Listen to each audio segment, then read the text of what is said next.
На этот раз мы побывали в районе Шох-Мансур, где также немало государственных учреждений, министерств и ведомств. Здесь также много разбитых участков дорог, тротуаров и неубранного мусора. Но отличительной чертой этого района является неубранный строительный мусор после сноса частных гаражей и подсобных пристроек во дворах. Слабый напор водопроводной воды в летнее время, из-за чего душанбинцы вынуждены устанавливать у своих подъездов дополнительные шумные насосы.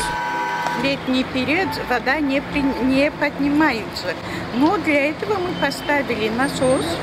Когда вода не поднимается летом.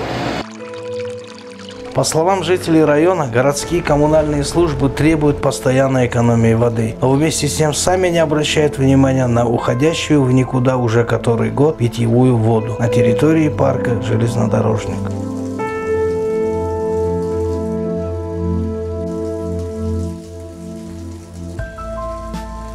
С проблемой уличной торговли столичные власти не могут справиться уже который год. Здесь, как и по всей столице, сигналы светофора игнорируют как пешеходы, так и водители.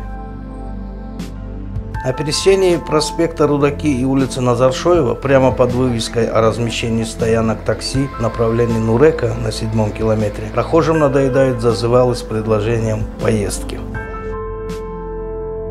В новой высотке за Садбаргом мы увидели одну единственную на весь район детскую площадку, и ту в миниатюре.